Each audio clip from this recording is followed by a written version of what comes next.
அனைத்துலக உயிரோடை தமிழ் ILC தமிழ் உயிரோடை தமிழில் அன்றுகளே அரசியல் களம். இன்றைய அரசியல் கள நிகழ்ச்சியில் தாயகத்திலிருந்து தாயக உடவியலாளர் இரா மைதரன் அவர்கள் இணைகின்றார். வணக்கம் இரா மைதரன். வணக்கம் தனானா, அன்புறவுகளுக்கு நேர வணக்கம். உங்களுக்கும் வணக்கத்தை தெரிவித்துக் கொண்டு இரா மைதரன், கடந்த சில வாரங்களாக நாங்கள் உள்ளூராட்சி சபை அமைப்பது தொடர்பான விடயங்களை நீங்கள் ஒவ்வொரு கட்சியினுடைய நிலைப்பாடுகளையும் எவ்வாறு அந்த சபையில அமைக்க முடியாத திணறுகின்ற நிலைமைகளை நீங்கள் எங்களுடைய உறவுகளுக்கு மிகவும் சிறப்பாக தெளிவாக எடுத்து வந்திருக்கிறீர்கள். 2 நாட்களுக்கு முன்னதாக CV விக்னேஸ்வரன் அவர்களுக்கு இடையில் மான் கட்சியும் தமிழரசு கட்சி சுமந்திரனுக்கும் இடையில் பேச்சுவார்த்தை நடைபெற்று இணக்கப்பாட்டுக்கு வந்திருப்பது போல் தெரிகின்றது ஆட்சி அமைப்பு தொடர்பாக. இந்த நிலைமையை முதலில் எங்களுடைய உறவுகளுக்கு கூறுங்கள். எவ்வாறு இது ஏற்படுத்தப்பட்டது, எவ்வாறான முடிவுகளுக்கு வந்திருக்கிறார்கள் என்ற விடயங்களை முதலில் எங்களுடைய உறவுகளுக்கு கூறுங்கள். உண்மையில் தமிழரசு கட்சி பல இடங்களில் ஏற்கனவே நாங்கள் கூறியதை போன்று சைக்கிள் சங்கு கூட்டணி ஒரு எதிர்பாராத விதமாக சைக்கிள் சங்கு கூட்டணி அமைந்ததற்கு பிற்பாடு தமிழரசு கட்சியினுடைய நகர்வுகள் மிக ஒரு வித்தியாசமான ஒரு நிலைப்பாட்டிலே நகர்வதை பார்க்கக்கூடியதாக இருக்கின்றது. என்றால் அவர்களுக்கு மிகுந்த ஒரு அதிர்ச்சிகரமான ஒரு பின்விளைவுகளைத்தான் தமிழரசு கட்சிக்கு அது ஏற்படுத்தி இருக்கின்றது. ஏனென்று சொன்னால் அவர்கள் வடக்கு கிழக்கிலே பெரும்பாலான சபைகளிலே ஒரு பெரும்பான்மையான, அதாவது அதிகூடிய ஆசனங்களை தமிழரசு கட்சி பெற்றிருக்கின்றது. அவர்கள் ஆட்சி அமைப்பதற்கு ஏனைய தரப்பினரோடு தமிழ் கட்சிகளுடைய ஆதரவு தேவைப்படுகின்ற நிலைமையிலே அவர்கள் அதை நோக்கியதாக ஒரு நகர்வுகளை மேற்கொள்வதற்கு பதிலாக ஒரு குட்டையை குழப்பி அதிலே ஆதாயம் காண்கின்ற வகையிலே அவர்களுடைய நடவடிக்கைகள் இருந்தது. குறிப்பாக சுமந்திரன் தலைமையிலான அணியினருடைய நகர்வுகள் அவ்வாறு இருந்தது.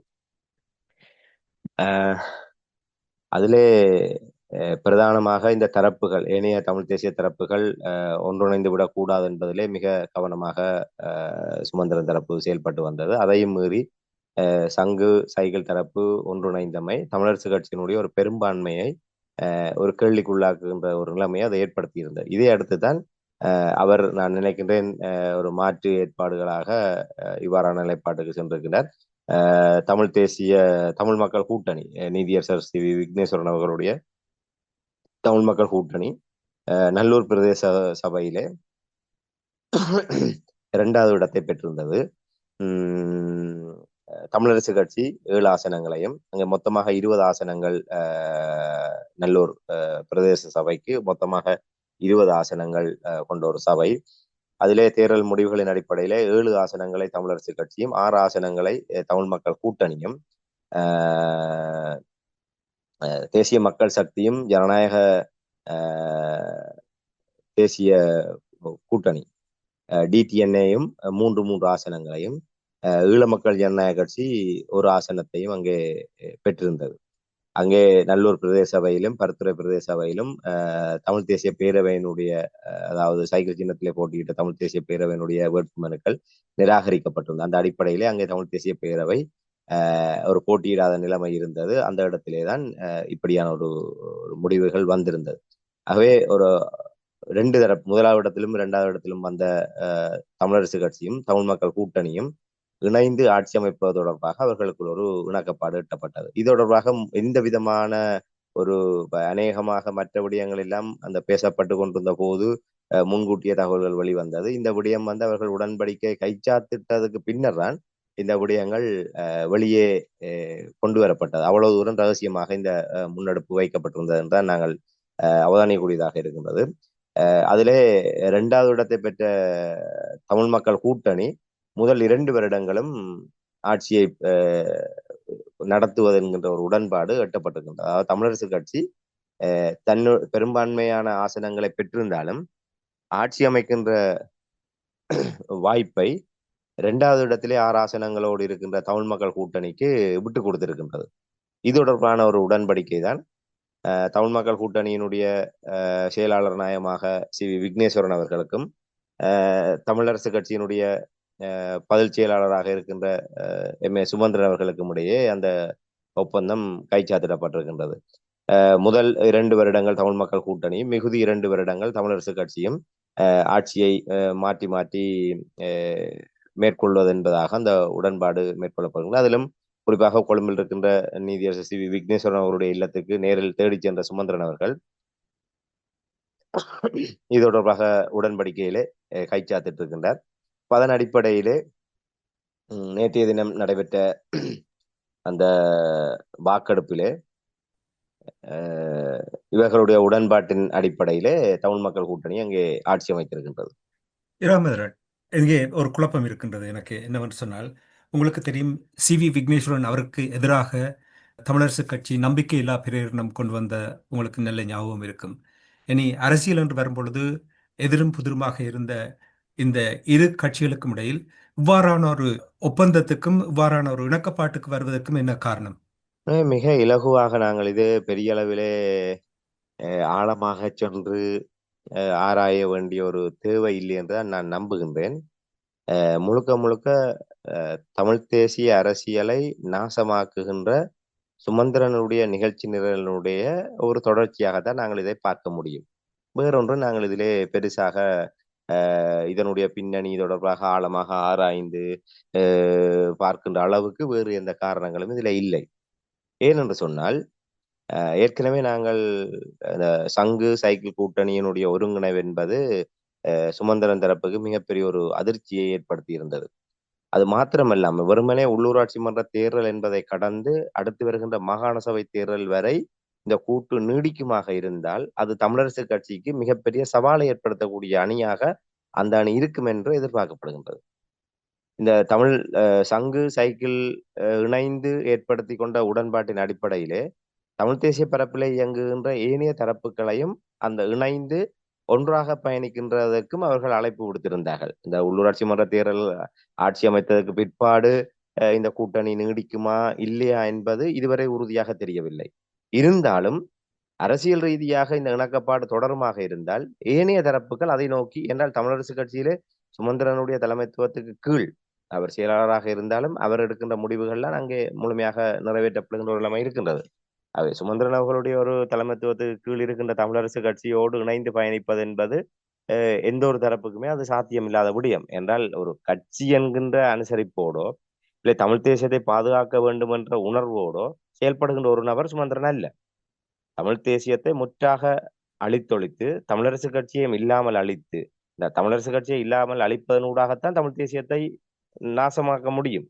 வடக்கு கிழக்கு தழுவியதாக ஒரு அடிப்படை கட்டமைப்போடு இருக்கின்ற தமிழரசு கட்சியை சிதைப்பதன் ஊடாக தமிழ் தேசிய அரசியலுடைய எதிர்காலத்தை முற்றாகவே சீர்குலைத்து விட முடியும். ஆகவே அந்த இலக்கை நோக்கி அவர் மிக தெளிவாக காய்களை நகர்த்தி கொண்டிருக்கிறார். அதனுடைய ஒரு வடிவமாகத்தான் நீதியரசர் விக்னேஸ்வரன் தரப்போடு ஏற்கனவே சிவாஜிலிங்கம் அவர்கள் தொடர்ச்சியாக பல சந்தர்ப்பங்களை கூறி வந்தார். இந்த சங்கு சைக்கிள் கூட்டணி என்பதோடு மட்டும் நாங்கள் இதை நிறுத்தி கொள்ளாமல் தமிழ் மக்கள் கூட்டணியும் அங்கே நல்லூர் பிரதேச சபையிலே 2வது இடத்துல இருக்கின்றது. அவர்களுக்கு நாங்கள் ஆதரவை கொடுத்து ஆட்சி அமைப்பதற்குரிய நடவடிக்கைகளுக்கு நாங்கள் ஒத்துழைப்பு வழங்குவது தொடர்பாக ஆராய வேண்டும் என்ற கருத்தை அவர் சில சந்தர்ப்பங்களே கூறியிருக்கின்றார். ஆகவே சங்கு சைக்கிள் கூட்டணிக்குள்ளும் இந்த விடயம் ஒரு உரையாடப்படுகின்ற ஒரு நிலைமை இருந்தது. அப்படிப்பட்ட ஒரு நிலைமையிலே சங்கு சைக்கிள் கூட்டணியிலே பெரும்பாலும் சங்கு கூட்டணியில 5 கட்சிகளும் 4 கட்சிகள் தமிழ் தேசிய மக்கள் முன்னணி, தமிழ் தேசிய கட்சி, தமிழ் தேசிய பசுமை இயக்கம், ஜனநாயக தமிழரசு கட்சி என்று 4 தரப்புகள், கிட்டத்தட்ட 8 கட்சிகள், அதே போன்று அருந்தோபாலன் அவர்கள் ஒரு தமிழ் தேசிய பற்றாளராக இருக்கிற அருந்தோபாலன் தலைமை. ஆகவே கிட்டத்தட்ட 8 கட்சிகள் மற்றும் தமிழ் தேசிய தளத்தில் செயல்படுகின்ற தரப்பினர் இணைந்து இந்த சங்கு சைக்கிள் கூட்டணி உருவாகி இருக்கின்றனர். அதோடு நீதியரசர் விக்னேஸ்வரன் தரப்பும் இந்த உள்ளூராட்சி மன்ற தேர்தலை அடிப்படையாக கொண்டோ இல்லை அதற்கு பின்னரோ, என்றால் நல்லூர் பிரதேச சபையிலே தமிழரசு கட்சி ஏற்கனவே அதிகமான ஆசனங்களை பெற்றிருக்கின்றது. அவர்கள் இயல்பாகவே ஆட்சி அமைத்திருக்க முடியும். அப்படி இருந்தும் இவர்கள் விட்டுக் கொடுக்கின்றார்கள் என்று சொன்னால், ஒருவேளை அங்கே தமிழரசு கட்சி ஆட்சி அமைக்குமாக இருந்தால் தமிழ் மக்கள் கூட்டணிக்கு வேறு வழி இல்லை. அவர்கள் அடுத்த மாகாண சபை தேர்தலை இலக்கு வைத்து இந்த கூட்டணிக்குள் வர வேண்டிய நிலைக்கு தள்ளப்படுவார்கள். ஆகவே சங்கு சைக்கிள் கூட்டணியோடு தமிழ் மக்கள் கூட்டணியும் ஏதோ ஒரு விதத்தில் இணைய வேண்டிய ஒரு நிர்பந்தம் ஏற்படும். அவ்வாறு இணைகிற ஒரு சூழல் ஏற்பட்டால் தமிழரசு கட்சி தனித்து விடப்படும். அவ்வாறு தனித்து விடப்படுவதோடு மட்டுமல்லாமல் இபிடிபி, தேசிய மக்கள் சக்தி, ஐக்கிய மக்கள் சக்தி, ஐக்கிய தேசிய கட்சி, ஸ்ரீலங்கா பெரமுன, பொதுஜன பெரமுன போன்ற தமிழர்களுக்கு எதிரான கட்சிகளோடு தமிழரசு கட்சி வரிசைப்படுகின்ற ஒரு நிலைமை உருவாகும். ஒட்டுமொத்த தமிழ் தேசிய கட்சிகளும் ஒரு அணியிலும், ஏனைய சிங்கள கட்சிகளும் சிங்கள கட்சிகளோடு துணை நிற்கிற இபிடிபி போன்ற கட்சிகளும் அதோடு தமிழரசு கட்சியும் வரிசைப்படுகின்ற ஒரு நிலைமை உருவாகும். இந்த ஒப்பீடு என்பது தமிழ் மக்கள் மத்தியிலே தமிழ் தேசியம் ஒரு பக்கச்சார்பாக ஒரு அணியாக நிற்கின்றது. ஆகவே மாகாண சபை தேர்தலில் அந்த அணி ஒரு கனதியான தாக்கத்தை ஏற்படுத்தும். ஆகவே அந்த அணியை முதலிலே அந்த அணிக்கு சேரக்கூடிய ஒரு பலத்தை உடைக்க வேண்டும். ஆகவே எனக்கு ஒரு கண் போனாலும் பரவாயில்ல, எதிர்க்கு 2 கண் போக வேண்டும் என்ற அந்த நிலைப்பாட்டின் அடிப்படையிலே சுமந்திரன் நல்லூர் பிரதேச சபையை விட்டு கொடுத்து சங்கு சைக்கிள் கூட்டணியை பலகீனப்படுத்துகின்ற ஒரு வேலையை அவர் செய்திருக்கின்றார். இதைத்தான் டக்ளஸ் தேவானந்தா கடந்த காலத்திலே செய்திருந்தார். அவர் மணிவண்ணன் தரப்புக்கு ஆதரவு வழங்கியதன் ஊடாக தமிழ் தேசியத்தை பலகீனப்படுத்துவது, தமிழ் தேசிய மக்கள் முன்னணியை பிளவுபடுத்துவது, தமிழ் தேசிய மக்கள் முன்னணியை பிளவுபடுத்துவதனூடாக தமிழ் தேசியத்தை பலகீனப்படுத்துவது, தமிழ் தேசிய பரப்பிலே ஒரு ஒரு ஒரு வளர்ந்து வருகின்ற ஒரு தலைமையாக பார்க்கப்படுகின்ற மணிவண்ணனை ஒரு தமிழர் விரோதமான தரப்பு ஆதரித்ததனூடாக அவரை ஒரு வரலாற்று நெருக்கடிக்குள் தள்ளி அவருடைய பின்னணி தொடர்பான ஐயப்பாட்டை ஏற்படுத்தி அவரை தமிழ் தேசிய அரசியலிலே ஒரு ஒரு ஐயப்பாட்டுக்குரிய ஒரு தரப்பாக அவரை முத்திரை குத்துவது. ஆகவே இதெல்லாம் ஒரு தந்திரம். அதாவது அதான் எனக்கு ஒரு கண் போனாலும் பரவாயில்லை, எதிரிக்கு 2 கண்ணும் போக வேண்டும் என்ற அடிப்படையிலே தான் அந்த கடந்த 2018ஆம் ஆண்டு உள்ளூராட்சி மன்ற தேர்தலுக்கு பின்னர் ஏற்பட்ட அந்த குழப்பம், யாழ்ப்பாண மாநகர சபையிலே ஆட்சி குழப்பங்கள் வந்தபோது நிபந்தனையற்ற முறையிலே மணிவண்ணன் தரப்புக்கு டக்ளஸ் தேவானந்தா ஆதரவு வழங்கியனுடைய பின்னணி இதுதான். அதை நாங்கள் இப்போது வரை பார்த்து வருகின்றோம். இன்று தமிழ் தேசிய மக்கள் முன்னணி மணிவண்ணன் வெளியேறதுக்கு பிற்பாடு எவ்வாறு பலகீனம் அடைந்தது, இன்று அது எப்படியான ஒரு நிலைமையில வந்து நிற்கின்றது, மணிவண்ணன் தரப்பு எப்படியான ஒரு நிலைமையில நிற்கின்றது என்றெல்லாம் நாங்கள் பார்க்கின்றோம். அதே ஒரு நிலைப்பாட்டில் தான் சுமந்திரனும் இப்படியான ஒரு நகர்வை எடுத்திருக்கின்றார். நிச்சயமாக இந்த சங்கு சைக்கிள் கூட்டணி பலமடைந்து மாகாண சபை தேர்தலிலே தமிழ் தேசியத்தினுடைய திரட்சியாக அது மாற்றம் அடைவதை தடுப்பதற்காக இந்த ஒரு முயற்சியிலே அவர் இறங்கி இருக்கின்றார். இதை தவிர வேறு எந்த நோக்கமும் இதுல இருக்காது என்பதைத்தான் என்னால் உறுதியாக கூற முடியும். இதே நேரத்தில் சி.வி. விக்னேஸ்வரன் இவ்வாறான ஒரு கூட்டமைப்புக்கு சென்றார். அவருக்கு உங்களுக்கு ஏற்கனவே தெரியும் இவ்வாறு அவர் மீது விமர்சனங்கள் முன்வைக்கப்படுகின்றது அவருடைய செயல்பாடுகள் தொடர்பாக. இருந்தாலும் கூட ஏன் இப்படி சுமந்திரன் தொடர்பாக அவருக்கு நிறைய விடயங்கள் தெரியும், தெரிந்தும் கூட இவ்வாறு ஒரு கூட்டுக்கு போவதற்கு என்ன நோக்கம் சி.வி. விக்னேஸ்வரனை பொறுத்த மாட்டேன்? இல்லை, அவரை பொறுத்தவரையில் நான் நினைக்கின்றேன் அவருக்கும் ஒரு நெருக்கடி இருக்கின்றது. நீண்ட காலமாகவே அவருக்கு இப்ப பாராளுமன்ற பிரதிநிதித்துவமும் இல்லை, இந்த உள்ளூராட்சியிலும் பிரதிநிதித்துவம் இல்லை என்று சொன்னால் கட்சியை அடுத்த கட்டத்துக்கு கொண்டு செல்வது என்பது பெரிய சவாலாக இருக்கும். ஏற்கனவே அவர் அந்த கட்சியில இருந்த ஒரு 2ஆம் கட்ட தலைமைகள் செயல்பாட்டு நிலைமையில் இருந்தவர்கள் எல்லாம் கட்சியை விட்டு வெளியேறி விட்டார்கள். குறிப்பாக கட்சியினுடைய கொள்கை பரப்பு செயலாளராக இருந்த அருந்தோபாலன் அவர்கள் அதிருப்தி காரணமாக அவர் நீண்ட நாட்களுக்கு முன்னரே கட்சியை விட்டு வெளியேறிவிட்டார்.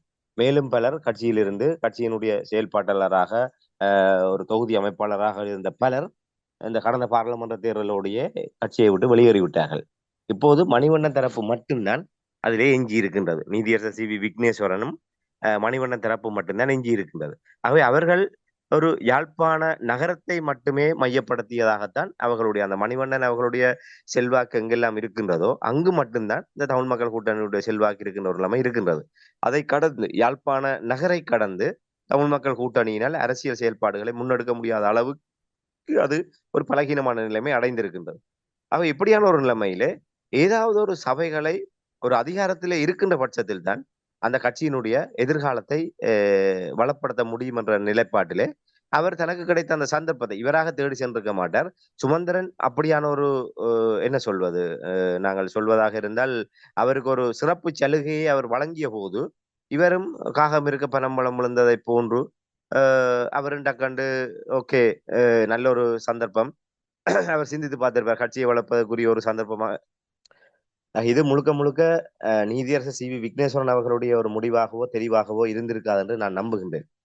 சுமந்திரன் அவர்கள் நாங்கள் சற்று முன்னர் குறிப்பிட்ட அந்த பின்னணி காரணங்களோடு இவரை அணுகிய போது இவர் அந்த சந்தர்ப்பத்தை இவர் சீர்தூக்கி பார்த்திருப்பார். நாங்கள் இப்படி பாராளுமன்ற உறுப்பினர் பதவியும் இல்லை, ஒன்றுமே இல்லாத ஒரு நிலைமையிலே கட்சியை வளர்ப்பது சவாலாக இருக்கின்றது. ஆகவே இந்த சந்தர்ப்பத்தை, இந்த வாய்ப்பை சரியான முறையில பயன்படுத்தி கொண்டு 2 ஆண்டுகள் யாழ்ப்பாணத்திலே, அந்த யாழ்ப்பாண நல்லூர் பிரதேச சபையிலே தவிசாளராக இருந்து கொண்டு அந்த ஆட்சியை நடத்துவதனூடாக அதற்குள்ளாக தங்களுடைய செல்வாக்கை ஓரளவு தக்க வைக்க முடியும்.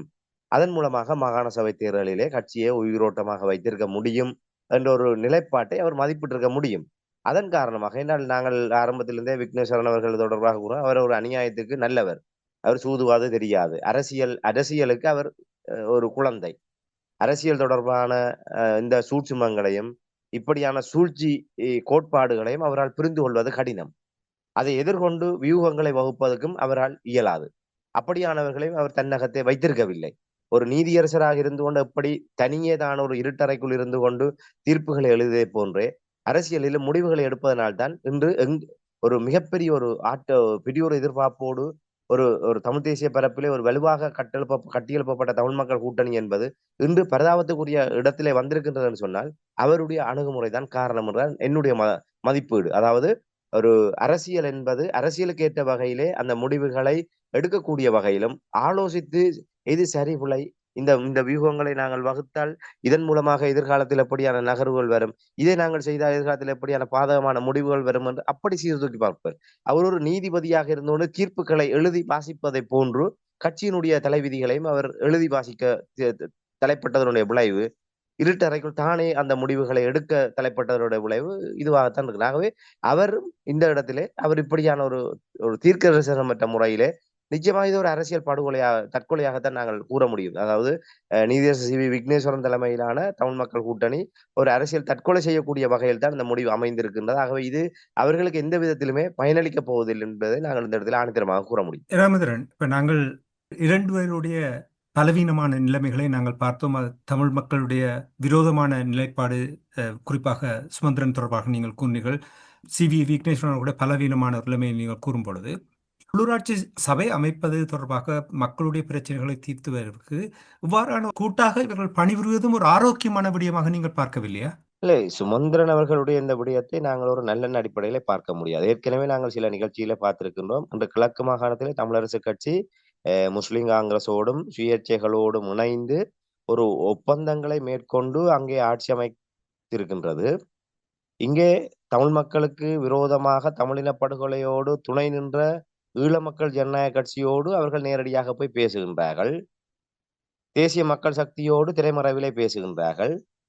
ஆனால் தமிழ் தேசிய பரப்பில் இயங்குகின்ற தமிழ் தேசிய பேரவையோடோ இல்ல ஜனநாயக தமிழ் தேசிய கூட்டணியோடு நாங்கள் உடன்பாட்டுக்கு வரமாட்டோம் என்று அவர்கள் முடிவெடுக்கின்ற போது நீங்கள் இதை பொதுவான மக்கள் நலன் என்று பார்க்க முடியும். நாங்கள் ஆரம்பத்திலேயே உள்ளூராட்சி மன்ற தேர்தல் முடிந்த உடனேயே நாங்கள் கூறியிருந்த முடிவுகள் வந்ததற்கு பிற்பாடு சைக்கிளும் வீடும் ஒன்றிணைந்தால் மட்டும்தான் வடக்கு கிழக்கிலே தமிழ் தேசியமும் உயிர் பெறும், இந்த சபைகளும் நிலையான ஆட்சியை கொடுக்க முடியும். ஆகவே தமிழரசு கட்சி வருகின்றதோ இல்லையோ, தமிழ் தேசிய பேரவையினுடைய தலைமை பொறுப்பில் இருக்கிற கஜேந்திரகுமார் பொன்னம்பலம் அவர்கள் இந்த யதார்த்தத்தை உணர்ந்து கொண்டு தமிழரசு கட்சியோடு பேசுவதன் ஊடாக, இல்லை தமிழரசு கட்சியில இருக்கின்ற சிறீதரன் தரப்பினர் ஊடாக நகர்வுகளை மேற்கொண்டு தமிழரசு கட்சியோடு இணைந்து ஒரு பெரும்பான்மையான இடங்களிலே நாங்கள் உங்களுக்கு ஆதரவு தரணும், எங்களுக்கு நீங்கள் ஆதரவு தாருங்கள் என்ற அடிப்படையில் இணைந்து செயல்பட்டிருந்தால் இந்த தமிழ் தேசிய அரசியல் என்பது இவ்வாறான ஒரு நிலைமைக்கு சென்றிருக்காது. அது ஒரு பக்கம் இருக்க, சுமந்திரன் அவர்களுக்கு அவ்வாறான ஒரு நோக்கம் இருக்குமாக இருந்தால் கிழக்கிலே முஸ்லிம் தரப்போடு உடன்பாடு செய்ய முடிந்தால் ஏன் இங்கே சைக்கிள் தரப்போடு சங்கு தரப்போடு உடன்பாடு செய்ய முடியாது என்று குச்சவெளியிலும் மூதூர் பிரதேச சபையிலும் இப்படியான விட்டுக் கொடுப்புகளை செய்கின்றார்கள். அங்கே முஸ்லிம் காங்கிரஸ் முதல் 2 ஆண்டுகள் ஆட்சி செய்வதற்கு பின்னர் 2 ஆண்டுகள் இங்கே எப்படி 2வது இடத்திலே வந்த தமிழ் மக்கள் கூட்டணிக்கு முதலிலே சந்தர்ப்பத்தை கொடுத்ததை போன்று அங்கே முஸ்லிம் காங்கிரசுக்கு முதலிலே ஆட்சி செய்வதற்கான சந்தர்ப்பத்தை கொடுத்து பின்னர் இவர்கள் அடுத்த 2 ஆண்டுகள் தாங்கள் ஆட்சி செய்வதாக அங்கே உடன்பாடு காணப்படுகின்றது. அம்பாறையிலும் இப்படியான இணக்கப்பாடு காணப்படுகின்றது என்று சொன்னால் ஏன் வடக்கிலே இவ்வாறான தமிழ் தேசிய பேரவையோடோ இல்ல ஜனநாயக தமிழ் தேசிய கூட்டணியோடோ ஏன் இப்படியான உடன்பாடுகளை செய்திருக்க முடியாது? நீங்கள் கூறுவதை போன்று சுமூகமான ஆட்சி அமைக்க வேண்டும் என்ற நோக்கம் இருந்திருந்தால் நிச்சயமாக அவர்களுடன் இப்படியான உடன்பாடுகளை செய்திருக்க வேண்டும். ஏன் இப்படியான கள்ளத்தனத்தோடு நீதியரசர் சி வி விக்னேஸ்வரனோடு மட்டும் அதனால் தான் நாங்கள் அந்த பார்வையில் பார்க்க வேண்டி இருக்கின்றது. அவர்களோடு அப்படியான ஒரு உடன்பாடுகளை என்று அவர்கள் இணங்கி வந்தார்கள். தமிழ் தேசிய பேரவையும் இணங்கி வந்தது, ஜனநாயக தமிழ் தேசிய கூட்டணியும் இணங்கி வந்தது. ஆனால் அவர்கள் மேலதிகமாக ஒரு நல்ல அடிப்படையில சில சபைகளை கேட்டார்கள். இன்று நீங்கள் தமிழ் மக்கள் கூட்டணிக்காக விட்டுக் கொடுக்கின்றீர்கள். 2வது இடத்திலே வந்த தமிழ் மக்கள் கூட்டணிக்கு நீங்கள் சபையை விட்டு கொடுத்ததை போன்று நீங்க நல்லெண்ணத்தை காட்டுவதாக இருந்தால் வாயாலே கேட்டார்கள். ஜனநாயக தமிழ் தேசிய கூட்டணி நாங்கள் சில சபைகளிலே ஆட்சியை நடத்துவதனூடாக எங்களுடைய அரசியலை நாங்கள் பலப்படுத்த முடியும். ஆகவே நல்லெண்ண அடிப்படையில சில சபைகளை அவர்கள் 4 சபைகளை கேட்டார்கள். நீங்கள் அதிலே 4 கொடுக்காவிட்டாலும் ஒரு 2 சபையாவது கொடுத்திருக்கலாம்.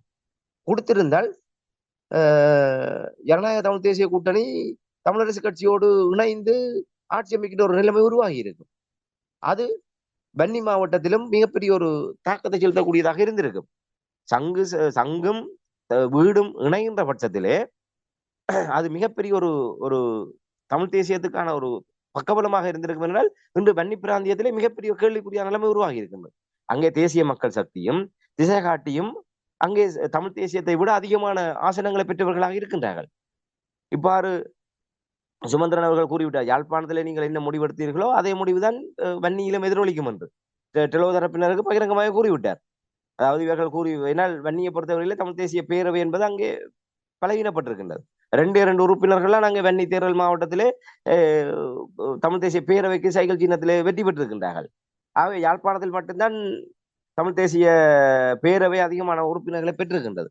ஆகவே வன்னி மாவட்டத்தை எடுத்துக்கொண்டால் இவர்களுக்கு டெலோ தரப்பினருக்கு குறிப்பாக மன்னார் மாவட்டத்தில் அவர்களுக்கு மிகப்பெரிய ஒரு நெருக்கடி இருக்கின்றது.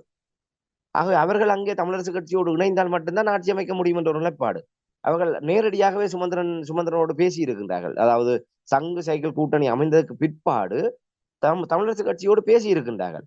உடனடியாக ஆணவத்தனமாக பேசி சுமந்திரன் அவர்களை வெளியேற்றி இருக்கின்றார்.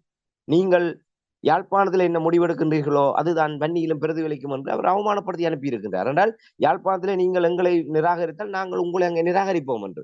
இப்ப இதன் மூலமாக என்ன நடைபெற போகிறது? அங்கே பெரும்பாலும் அங்கே மஸ்தானம் சயித் பிரேமதாசா தரப்பிலே மஸ்தான் நான் நினைக்கிறேன் ஸ்ரீலங்கா பொதுஜன பெரமுனவிலே அவர் கணிசமான ஆசனங்களை வவுனியா மாவட்டத்துக்குள்ளே வன்னி மாவட்ட தேர்தல் மாவட்டத்துக்குள்ளே அவர் பெற்றிருக்கின்றார் ஆசனங்களை. அதே போன்று சயித் பிரேமதாசா தலைமையிலான ஐக்கிய மக்கள் சக்தி டெலிபோன் சின்னத்திலே அவர்களும் கணிசமான உறுப்பினர்களை வைத்திருக்கின்றார்கள். திசைகாட்டியும் கணிசமான உறுப்பினர்களை வைத்திருக்கின்றார்கள். ஆகவே அங்கே தமிழ் தேசியம் இவ்வாறு பிளவுபட்டு நிற்கின்ற போது, அதாவது தமிழரசு கட்சி தனியாகவும் ஜனநாயக தமிழ் தேசிய கூட்டணி தனியாகவும் நின்றால் அங்கே சிங்கள கட்சிகளால் ஆட்சி அமைக்கின்ற நிலைமை உருவாகும். ஆக எங்களுக்குள் இருக்கின்ற போட்டி நிலைமையிலே தமிழர்களுடைய இதய பூமியாக இருக்கின்ற எங்களுடைய வன்னி இன்று சிங்கள கட்சிகள் அந்த சபைகளை ஆட்சி அமைக்கின்ற நிலைமை உருவாகி இருக்கிறது. அங்கே எங்கே போனது? அந்த இடத்துல எங்கே போனது சுமந்திரனுடைய நல்லெண்ணம்? என்று நீங்கள் நீதியரசருடன் மட்டும் நல்லெண்ணத்தை காட்டுகின்ற சுமந்திரன் இந்த இந்த இந்த புறநிலை அவருக்கு நன்றாகவே தெரியும். இதையெல்லாம் சுட்டிக்காட்டித்தான் ஜனநாயக தமிழ் தேசிய கூட்டணி சார்பாக டெலோ தரப்பினர் சுமந்திரனோடு நேரடியாக பேசினார்கள். ஆக இது சுமந்திரனுக்கும் தெரியும் இந்த நிலைமை வன்னியிலே எப்படி வரப்போகின்றது என்று. ஆகவே அது கெடுகட்டால் பரவாயில்லை, ஆனால் நான் இந்த விடயத்தில் இணங்க மாட்டேன் என்ற வகையிலே அவர் ஒரு மிகப்பெரிய ஒரு பிடிவாதத்தோடு அவர்களை நிராகரித்திருந்தார். ஆகவே நீங்கள் கூறுகின்ற விடயத்தை ஏற்றுக்கொள்ள முடியாது. சுமந்திரன் அவர்கள் அப்படியான நல்லெண்ணத்திலே இந்த முடிவு எடுத்திருப்பார். நல்லெண்ணத்திலே முடிவெடுப்பதாக இருந்தால் இவ்வளவு இழுபறி வர வேண்டிய அவசியமே இல்லை. சைக்கிளோடு சேர்ந்து 2வது இடத்திலே அவர் முதல்ல கூறிய விடயம், யாருக்கு பெரும்பான்மையை அவர்கள் ஆட்சி அமைத்து விட்டு போட்டும் என்று கூறிய மக்கள் ஆணைக்கு மதிப்பளிப்போம் என்ற வார்த்தையை அவர் மதித்திருந்தால் இவ்வளவு தூர பிரச்சனை வந்திருக்காது. அவர் உதட்டளவில் அதை சொல்லிக்கொண்டு அதற்கு எதிரான சதி நடவடிக்கைகளை அவர் ஈடுபட்டதன் காரணமாகத்தான் இன்று மாற்று அணிகள் தங்களுக்குள் பேரம் பேசுகின்ற தங்களுக்குள் அணிகள் அமைக்கின்ற நிலைமை உருவானது. அவர் நேர்மையாக தான் சொன்ன அந்த மக்கள் ஆணைக்கு மதிப்பளிக்க வேண்டும் என்ற அந்த கூற்றுக்கு அவர் நேர்மையாக கடைசி வரை நடந்திருந்தால் இந்த நிலைமை வந்திருக்காது. ஆகவே அவர் அப்படியான நோக்கத்திலே கூறியிருக்க மாட்டார். தமிழ் தேசிய அரசியலை முற்றாக சிதைத்து பலவீனப்படுத்த வேண்டும். தமிழ் தேசியத்தை வடக்கு கிழக்கு தலைவீதாக இருக்கின்ற தமிழ் தேசியத்தை முதலிலே யாழ்ப்பாணத்துக்குள்ளே முடக்குவது, அதுக்குள்ளே அணிகளை பிளவுபடுத்தி அதை சிதைப்பது, இதான் அவருடைய இறுதி இலக்கு. என்றால் இன்று வன்னி மாவட்டம் சிதைந்து விட்டது. உள்ளூராட்சியிலே திசை காட்டியும் டெலிபோனும் மொட்டும் அங்கே ஆட்சி அமைக்கின்ற ஒரு நிலைமை வருமாக இருந்தால், இல்லை அவர்கள் அங்கே சபைகளிலே ஆதிக்கம் செலுத்துகின்ற நிலைமை வருமாக இருந்தால் வருகின்ற மாகாண சபை தேர்தலிலே அது மிகப்பெரிய ஒரு தாக்கத்தை செலுத்த போகின்றது. ஆகவே மாகாண சபையும் தமிழர்கள் மிகப்பெரிய ஒரு தொங்கு சபையாக வந்து அங்கேயும் தமிழர்களுடைய பெரும்பான்மை இழக்கப்படுகின்ற ஒரு ஆபத்து இருக்கின்றது. இதற்கெல்லாம் மூல காரணம் சுமந்திரன். அவர் ஒருவர் நினைத்திருந்தால் இந்த நிலைமைகளை தலைகளாக மாற்றி இருக்கலாம். ஆகவே ஏனைய தரப்புகளை எல்லாம் இவ்வாறு பந்தாடி விட்டு அவர்களை எல்லாம் வெளியேற்றி விட்டு அவர்களுக்கான வாய்ப்புகளை எல்லாம் மறுத்து விட்டு பரம விரோதியாக அவர் தொடர்ச்சியாக தமிழ் தேசிய கூட்டமைப்பு தமிழரசிலிருந்து நீதியரசர் சி வி விக்னேஸ்வரனை வெளியேற்ற வேண்டும் என்ற தீர்மானம் கொண்டு வந்தவரே சுமந்திரன் அவர்கள். தொடர்ச்சியாக நீதியரசருக்கு எதிராக இந்த பார் லைசன்ஸ் விவகாரம் உள்ளிட்ட அண்மை காலத்து விவகாரங்கள் வரை நீதியரசர் சி வி விக்னேஸ்வரனுக்கு எதிராக கடுமையான அரசியல் நிலைப்பாட்டோடு எதிர்ப்பு பிரச்சாரங்களை மேற்கொண்டவர் சுமந்திரன் அவர்கள். ஆகவே அப்படிப்பட்ட ஒரு நிலைமையிலே அவர் எந்த காலத்திலுமே இணக்கப்பாடு இருந்ததில்லை. இதில் தான் ஒரு நீதியரசர் மீது கடும் அதிருப்தி அவருடைய ஆதரவாளர்கள் மத்தியில் ஏற்பட்டிருக்கின்றன என்றால் அவருடைய தனித்தான அரசியல் பிரவேசம் என்பது சுமந்திரனுக்கு எதிரான அரசியல் பிரவேசம். சுமந்திரன் தன்னிச்சையாக முடிவுகளை எடுக்கின்றார். சுமந்திரனும் சம்பந்தனும் தன்னிச்சையாக முடிவெடுக்கின்றார்கள். மக்கள் தாங்கள் சொல்வதைத்தான் மக்கள் கேட்க வேண்டும். வாக்களிக்கின்ற போது மட்டும்தான் மக்களுக்கான சந்தர்ப்பம். அதற்கு பின்னர் அடுத்த 5 ஆண்டுகளில் நாங்கள் என்ன முடிவெடுக்கின்றோமோ அதைத்தான் மக்கள் கேட்க வேண்டும் என்ற அடிப்படையிலே தேர்தல் விஞ்ஞாபனத்துக்கு விரோதமாக இருவரும் முடிவெடுக்கின்றார்கள். ஆக எதேச்சதிகாரமாக அங்கே முடிவுகள் எடுக்கப்படுகின்றது. அங்கே கட்சிக்குள் ஜனநாயகம் இல்லை. இதன் காரணமாக தமிழ் தேசிய கூட்டமைப்பிலிருந்து நான் வெளியேறுகின்றேன் என்ற அடிப்படையில் தான் நீதியரசர் சி வி விக்னேஸ்வரன் அவர்கள் கூட்டமைப்போடு வெளியே வந்து தமிழ் மக்கள் கூட்டணி என்கின்ற புதிய அரசியல் பயணத்தை தொடங்கினார். ஆகவே யாருக்காக கட்சியை விட்டு வெளியே வந்து புதிய அரசியல் தொடங்கினாரோ இன்று அவருடைய காலடியிலே கொண்டு போய் கட்சியை சமர்ப்பணம் செய்து விட்டார் என்றால் அதை நான் முதல் சொன்னேனே, அரசியல் தற்கொலை செய்து கொண்டார். எங்கே எதற்காக அவர் வெளியே வந்தாரோ அதற்கு காரணமானவரிடமே சென்று உடன்படிக்கை செய்து ஒரு 2 ஆண்டுகள் பிச்சை, சுமந்திரன் போட்ட பிச்சையிலே ஒரு ஆட்சி நடத்துகின்ற அளவுக்கு கட்சியை கொண்டு வந்திருக்கின்றார் என்று சொன்னால் அவர் அரசியல் தற்கொலை. அதற்கு பின்னர் அவ்வளவுதான், முடிந்து விட்டது. இது சுமந்திரன் அவர்களுடைய பெருந்தன்மையாக நாங்கள் கருதிவிட முடியாது. இது ஒரு திட்டமிட்டு இவரை விக்னேஸ்வரனை பொறைக்குள் சிக்க வைப்பதன் ஊடாக தமிழ் தேசியத்தை பலவீனப்படுத்தி எதிரணியை பலவீனப்படுத்துகின்ற நோக்கத்தோடு தான் அவர் இதை செய்திருக்கின்றார் என்பதைத்தான் நிச்சயமாக உறுதிபட கூற முடியும். இப்ப நீங்கள் சுமந்திரன் திட்டமிட்டு இந்த விடயத்தை நீங்கள் கூறும் பொழுது சி வி விக்னேஸ்வரன் அவர்களுக்கு தெளிவாக இது புரிந்திருக்கத்தானே வேண்டும் இவருடைய திட்டத்தை. நான் ஆரம்பத்தில் கூறியிருந்தேன், அவர் அரசியலை பொறுத்தவரையிலே அவர் ஒரு அப்பாவி. ஆனா அப்படி என்னன்னு சொல்லி தப்ப முடியும் ராமேந்திரன்? இப்ப உங்களுக்கு தெரியும், தமிழ் அரசியல் பரப்பில் ஏற்பட்டிருக்கிற நிலைமைகள் தொடர்ச்சியாக இவை எல்லாவற்றையுமே நீங்கள் கூட இந்த நிகழ்ச்சிகளில் எவ்வளவு தெளிவாக கொண்டு வந்திருக்கிறீர்கள். அவர் இப்போ 6-7 வருடங்களாக இந்த அரசியல் இருப்பவர்கள் அரசியலில் அவருக்கு தெளிவில்லை என்று சொன்னால் ஒதுங்க வேண்டியதுதானே? என்னென்று இப்படி தொடர்ச்சியாக இருக்க முடியும்? இந்த தமிழ் தேசிய அரசியலுடைய பரிதாபத்தினுடைய அறிகுறி தானே அது. இன்று அவர் நீங்கள் கூறுவதை போன்று இல்ல மக்கள் எதிர்பார்ப்பதை போன்று சிறந்த ஒரு தலைமைத்துவ பண்புகளோடு தன்னை அவர் தகவமைத்திருந்தால் இன்று தமிழ் தேசிய அரசியல் இவ்வாறு கரையேட்டு போயிருக்காது. இன்று தான் தமிழ் தேசிய பேரவைக்குள் இருந்து கொண்டு ஒரு கட்சியை தொடங்கியதுதான் இவ்வளவு பின்னடைவு என்று அவருக்கு நன்றாகவே தெரியும். சரி, கட்சி ஒன்றை தொடங்கினார். அந்த கட்சியை ஒரு கட்சிக்குள்ளாக பல குரல்கள் எழுப்பப்பட்டது. அதாவது ஒரு சீர்திருத்த குரல்கள். நீங்கள் என்ன நோக்கத்துக்காக தமிழரசு கட்சியை விட்டு வெளியே வந்தீர்களோ அதே எதிர்ச்சதிகாரத்தோடு நீங்கள் முடிவெடுக்கின்றீர்கள், நீங்கள் செயல்படுகின்றீர்கள். ஆகவே அதற்கும் இதற்கும் என்ன வித்தியாசம் என்று கேள்வி எழுப்பிய போது அவர் எந்தவித பதிலும் அளிக்காமல் கட்சியில் இருந்தவர்களை வெளியேற விட்டு வேடிக்கை பார்த்தவர். கழுதைந்து கட்டரும்பான கதையாக கட்சியிலே எவருமே இல்லாத ஒரு சூழ்நிலையிலே தவிச்ச வாய்க்கு தண்ணி கிடைத்ததை போன்று மணிவண்ணன் வந்தவுடன் மணிவண்ணன் தரப்பை அரவணைத்துக் கொண்டு ஒரு நிம்மதி பெருமூச்சு விட்டவரா நீதியரசர். ஆகவே அவர் எப்போதுமே தன்னை அரசியல் ரீதியாக தன்னை ஒரு சிறந்த தலைமைத்துவமாக காட்டிக்கொள்வதற்கு அவர் எந்தவித முயற்சியும் எடுக்கவில்லை. இன்று வரை நீங்கள் கூறுவதை போன்று 2013ஆம் ஆண்டு மாகாண சபை முதலமைச்சராக வந்தார். 2019 மாகாண சபை கலைக்கப்பட்டு இன்று 6 ஆண்டுகள் ஆகிவிட்டது. இந்த 6 ஆண்டுகளிலே ஐக்கிய நாடுகள் மனித உரிமை பேரவைக்கு எவ்வளவோ காத்திரமான அமர்வுகள், காத்திரமான சந்தர்ப்பங்கள் எல்லாம் வந்தது. ஒவ்வொரு நீதியரசர் சி வி விக்னேஸ்வரன் இவருடைய குரலுக்கும் இவருடைய வகிபாகத்துக்கும் சர்வதேச ரீதியாக மிகப்பெரிய மதிப்பு இருக்கின்றது. இவர் அதை எப்படியாவது எங்களுடைய இனத்தினுடைய விடுதலைக்காக ஒரு நீதிக்கான குரலை வலுப்படுத்த இவர் பயன்படுத்தி இருக்கின்றாரா? அவரை சுற்றி இருப்பவர்கள் ஜெனீவாவிலே சென்று 2 நிமிடம் பேசுவதற்கு என்ன அங்கே அவ்வளவு தூரம் போக வேண்டிய தேவையில்லை. அங்க 2 நிமிடம் போய் பேசுவதனால் எதுவுமே ஆகிவிடப் போவதில்லை. அது இங்கிருந்தே நாங்களே அறிக்கைகளை அனுப்பிவிட்டு இல்லை நாங்கள் இங்கிருந்து வருபவர்களுக்கு நாங்கள் சந்திப்புகளை மேற்கொள்வதனூடாக அதை சாதித்து விட முடியும் என்பதாக அவர்களுடைய மதிப்பீடு அப்படித்தான் இருந்தது. ஆகவே நீதியரசர் சி வி விக்னேஸ்வரன் அவர்கள் எப்போதுமே அவர் ஒரு சிறந்த நீதியரசராக இருந்திருக்கிறார். ஆனால் அரசியல்வாதியாக அவர் தோல்வியடைந்து விட்டார். அதைத்தான் நான் இந்த இடத்துல கூற முடியும். என்றால் அவர் நிச்சயமாக வேதனைப்படுவார் இந்த முடிவை நோக்கி. ஏனென்றால் 2 ஆண்டுகள் 4 ஆண்டுகள் இருந்தாலும் இந்த 2 ஆண்டுகள் இந்த நல்லூர் பிரதேச சபையில தமிழ் மக்கள் கூட்டணியுடைய ஆட்சியினுடைய அந்த ஒப்பந்த காலம் முடியும் வரை சுமந்திரனுக்கு அடிமை சாசனம் எழுதி கொடுத்திருக்கின்றார் இவர். அந்த 2 ஆண்டுகளுக்குள்ளாக மாகாண சபை தேர்தல் அறிவிக்கப்படுமாக இருந்தால் மான், வீடு, வீணை மூன்றும் கூட்டணியாக சேர்ந்து தேர்தலை முகம் கொடுக்க வேண்டிய நிலைமை வந்தாலும் விக்னேஸ்வரன் அவர்கள் அதிலிருந்து வெளியேறிவிட முடியாது. அப்படி வெளியேறுவதாக இருந்தால் இந்த பிரதேச சபையிலுடைய ஆட்சி காலத்தை பாதியிலே விட்டுதான் அவர் வெளியேற வேண்டியிருக்கு.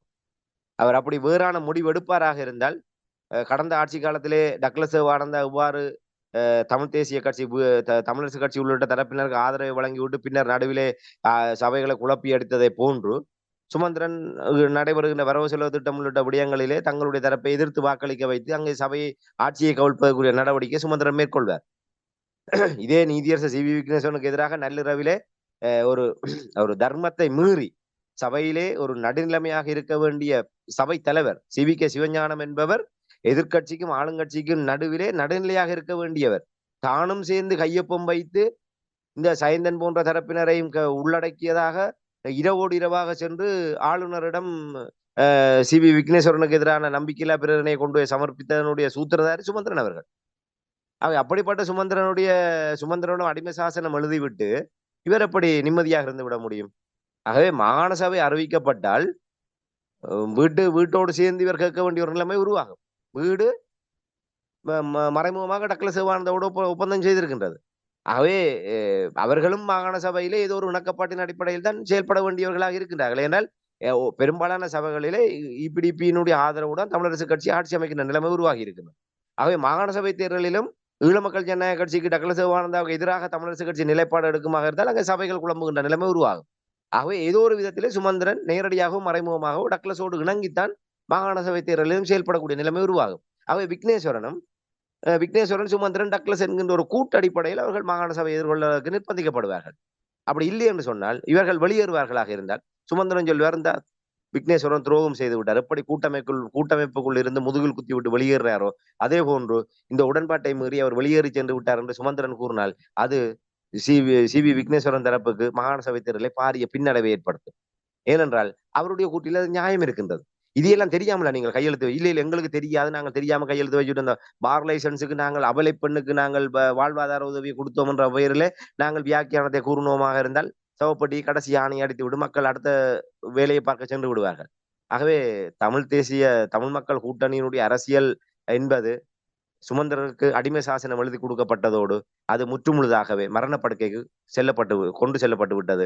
ஆகவே விக்னேஸ்வரன் அவர்கள் தான் இருக்கின்ற போதே அதை இவரே தமிழ் மக்கள் கூட்டணிக்கு பால் வார்க்கின்ற வேலையை செய்திருக்கிறார். இந்த சுமந்திரனோடு மேற்கொண்ட ஒப்பந்தத்தின் ஊடாக தமிழ் மக்கள் கூட்டணிக்கும் இப்போது அது எஞ்சிய தரப்பாக இருக்கின்ற மணிவண்ணன் தரப்புக்கும் அவர் பாலை ஊட்டி இருக்கிறார். அந்த ஒரு விளக்கு அணைவதற்கு முன்னர் பிரகாசமாக எரிவதை போன்று ஒரு சந்தர்ப்பம் நல்லூர் பிரதேச சபை ஒரு அட்பாசை அவர்கள் 2 ஆண்டுகள் ஆட்சி செய்துவிட்டு போகட்டும் என்ற அடிப்படையிலே இது அணைந்து போகின்ற விளக்கு அது பிரகாசமாக இப்போது நல்லூரிலே பிரதேச சபையிலே ஒளிந்து கொண்டிருக்கின்றது என்பதைத்தான் இந்த இடத்திலே என்னால் கூற முடியும். நன்றி ராமேந்திரன். இன்றைய நிகழ்ச்சியில் இணைந்து சி.வி. விக்னேஸ்வரன் அவர்களும் சுமந்திரன் இருவருக்கும் இடையில் இணக்கப்பாடு தொடர்பாக ஆட்சி அமைப்பது தொடர்பான விடயங்களை உயிரோடு தமிழ் உறவோடு பகிர்ந்து கொண்டமைக்காக அன்பர்கள் சார்பாக நன்றி குறிக்கொண்டு மீண்டும் இன்னும் ஒரு நிகழ்ச்சியில் இணைந்திருப்போம். அதுவரைக்கும் நன்றி, வணக்கம். நிச்சயமான நன்றி, வணக்கம். எமது பார்வையாளர்களுக்கு வணக்கம்.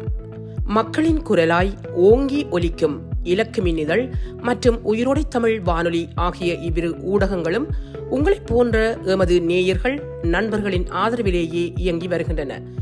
மிக குறைந்த வளங்களுடன் பல இடர்கள் மற்றும் தடைகளை தாண்டி பயணிக்கும் எமது ஊடகங்களின் பணிகள் மேலும் வளர உங்களால் முடிந்த நிதியுதவியை வழங்கி இன்னும் காத்திரமான செயற்பாடுகளை முன்னெடுக்க உதவுமாறு மிகவும் பணிவன்புடன் வேண்டி நிற்கின்றோம்.